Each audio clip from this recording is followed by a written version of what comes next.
O processo de impeachment da presidenta eleita Dilma Rousseff, a crise econômica e o desemprego, um governo impopular com propostas que prejudicam o trabalhador. Estes são alguns dos fatos que marcaram 2016. O seu jornal foi para as ruas ouvir o que a população espera para 2017. Leonardo termina o ano com motivos para comemorar.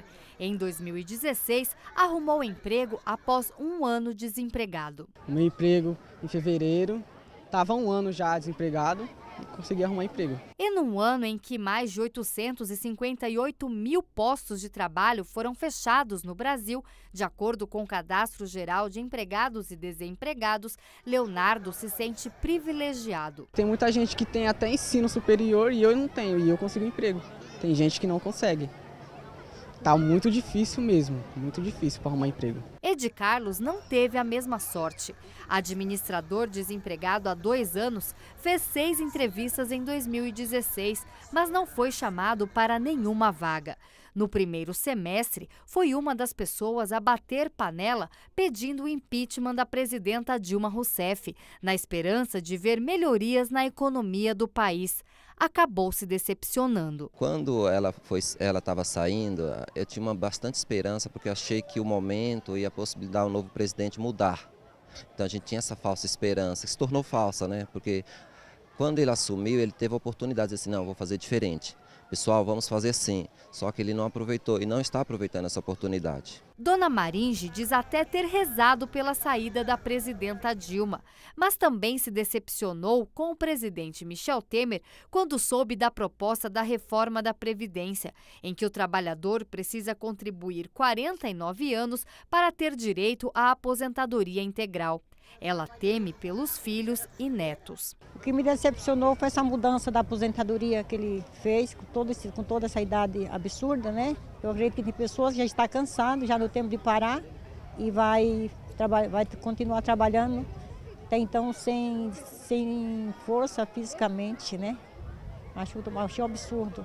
Para a Conceição, 2016 foi marcado pela chikungunya. Ela foi visitar a mãe e o irmão que estavam com a doença no interior de Pernambuco e acabou adoecendo. 3 semanas depois do diagnóstico, ainda com dores e sem tratamento adequado, o filho caçula, na época com 3 meses de vida, também foi picado pelo mosquito Aedes aegypti. As marcas da chikungunya ainda estão no corpo de Miguel. Para o meu filho ficar internado, eu tive que pagar R$ 150 numa consulta na Casa de Saúde da cidade de Pesqueira, Pernambuco. Aí eu consegui internar ele por o SUS. Aí ele ficou 4 dias lá, praticamente abandonado. Casos de intolerância também marcaram este 2016. Fernando foi uma das inúmeras vítimas. Sofreu com o racismo. Ao dar voltas na rua, enquanto esperava a filha sair de uma entrevista de emprego no meio do ano, foi denunciado por moradores da região como pessoa suspeita e abordado pela polícia como marginal. As pessoas, só em ver a gente, o negro, parado na frente de uma residência, acha que a gente é malfeitor, é bandido, é isso, aquilo. Eu acho que é totalmente ao contrário, né? Eu acho que as pessoas não podem olhar a aparência da gente, né? Tem que olhar, procurar saber quem a gente é para depois para fazer uma denúncia, qualquer coisa assim, né? E como em todo fim de ano, as expectativas para o ano seguinte, é claro, são as melhores. Pretendo começar a faculdade e aí guardar um dinheiro para futuramente poder investir, né? Pensei no melhor para as crianças, para os idosos, porque se a gente não deseja o melhor e não pensa o melhor, como vai melhorar? Nosso assunto agora é moradia. A habitação foi um dos setores que mais sofreu em 2016. De acordo com o MTST, o governo Temer voltou a tratar moradia como ativo financeiro, restrito a quem tem dinheiro. Cancelou todas as contratações que beneficiavam a população mais pobre do Brasil. Esse posicionamento mostra o quanto o governo caminha na contramão dos avanços sociais dos últimos anos. Desde que tomou posse em 31 de agosto, o presidente Michel Temer suspendeu todas as contratações da faixa 1 do programa Minha Casa Minha Vida, destinada às famílias com renda inferior a R$ 1.800. Ele também reduziu a categoria entidades do programa, voltada a movimentos organizados, em que os próprios moradores constroem suas casas. 2016, principalmente após o golpe, representou um grande retrocesso para a área de habitação. Nós não tivemos nenhuma nova contratação na modalidade do Minha Casa Minha Vida Entidades, e também na modalidade de faixa 1 do Minha Casa Minha Vida. Isso representa um grande retrocesso, porque milhares e milhares de famílias em todo o país estão aguardando a sua moradia ser construída e estão vendo que o governo não disponibiliza nenhuma nova contratação para o país inteiro. Todas as contratações de moradia desde a posse de Temer tiveram foco nas faixas 2 e 3 do programa, voltada às famílias com renda bruta de R$ 2.351 a R$ 6.500.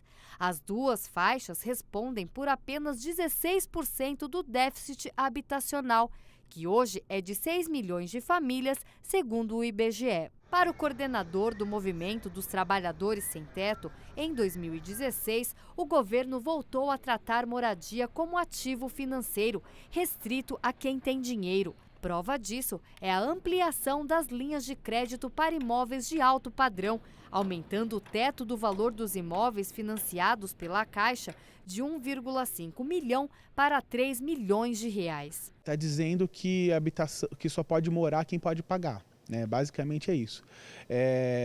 Se você tem renda, você pode pagar, você pode comprar uma habitação, você pode pagar por ela.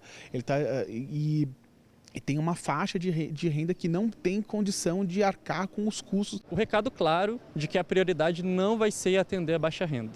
Por isso a gente lutou durante o ano de 2016 inteiro e vai continuar lutando em 2017, porque a gente quer a retomada das contratações na faixa 1 do Minha Casa Minha Vida para atender aquelas pessoas que mais precisam, que são sem teto, a sem teto do país, que tem menor renda e que não tem condição nenhuma de ter uma moradia se não for através de um programa social do governo. Caio e Josué ressaltam que o governo está indo na contramão do que deveria ser feito para reduzir o déficit habitacional do país, principalmente neste momento de crise, em que milhares de trabalhadores estão perdendo seus empregos e não têm condições de pagar aluguel. Essas pessoas hoje ou vivem nas ruas ou em ocupações irregulares, ou vivem de aluguel ou em casas de favor, em casas de parente.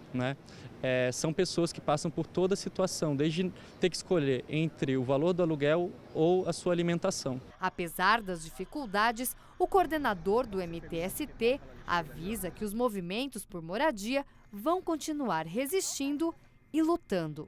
Para 2017 é esperar muita luta, porque do governo a gente não pode esperar muita coisa, a não ser que essas respostas venham na marra, através de muita luta e de muita mobilização.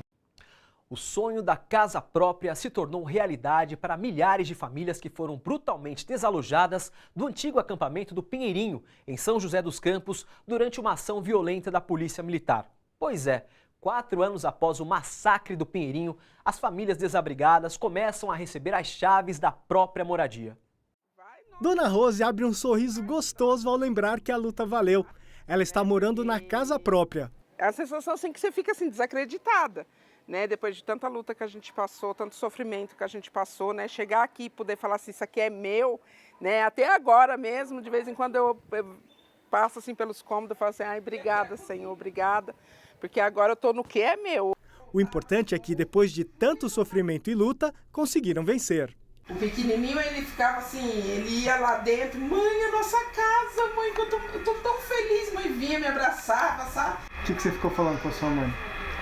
Que ficou linda a casa e ficou bonita. O casal Rosa e João também estão felizes com as chaves na mão. Vão comemorar os 25 anos de casamento na casa própria. Mesmo com muita coisa desmontada e encaixotada, João mostra a casa de quase 50 metros quadrados, que tem até aquecedor solar. Orgulhosos, dizem que nunca mais vão precisar dormir em barracos de plástico nas ocupações e nem de aluguel. É sem palavras essa felicidade. Cada um tem um sonho. Qual é o sonho? O sonho de ter a sua casa própria. Então, é uma emoção muito grande. A gente lutamos bastante, mas vencemos, Daí a gente está aqui, a gente agradece a Deus, agradece todo mundo que ajudou nessa coordenação. E hoje nós estamos felizes, pelo menos a gente está na nossa casa.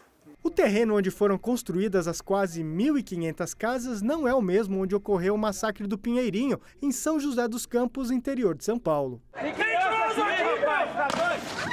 Aquela área continua abandonada desde janeiro de 2012, quando houve a reintegração de posse. Naquele ano, milhares de famílias foram retiradas com brutalidade pela polícia.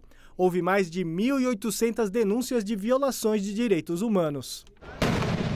Apareceu 2.000 soldados da tropa de choque, 300 guardas da GCN, né? Mais cavalaria, mais 2 helicópteros. E começaram lá o massacre do Pinheirinho, onde que, dentro de 48 horas, destruíram 1.843 casas, né? Puseram fogo, queimaram os móveis. As famílias do residencial Pinheirinho dos Palmares foram beneficiadas pelo programa Minha Casa Minha Vida. O investimento foi de 140 milhões de reais. As prestações vão variar de R$ 25 a R$ 87 mensais. Na hora que cheguei aqui, que eu disse, nossa, é a minha casa agora. Agora sim, agora ninguém tira a gente mais daqui, né? O programa é, em grande parte, subsidiado pelo governo federal, cerca de 90% da obra. A construção também teve apoio do governo do estado e da prefeitura, que cedeu o terreno. Cada casa custou R$ 96 mil e as famílias terão 10 anos para quitar. Tem que realmente lutar. Se ficar esperando por alguém fazer por você, nunca vai acontecer. Então você tem que arregaçar as mangas e partir realmente para cima para resolver o problema. Enquanto existir justiça social e não vai acabar tão cedo, a luta tem que ser permanente. A gente já nasce, eu costumo dizer o seguinte, o pobre, ele nasce já lutando e ele morre lutando. Ele não tem meio tempo o pobre. O pobre, ele nasce, desde o dia que ele nasce até o dia que ele morre, é uma luta constante, né? Uhul, o Pinheirinho é nosso! Uhul, o Pinheirinho é nosso! Este foi o Panorama de hoje. Você acompanhou um balanço sobre os principais setores da sociedade. Educação, saúde, habitação e o movimento negro foram duramente atingidos por uma política sem respaldo das urnas e que atingiu principalmente as camadas mais pobres da população. A gente volta na semana que vem com reportagens que você só vê aqui. Até mais!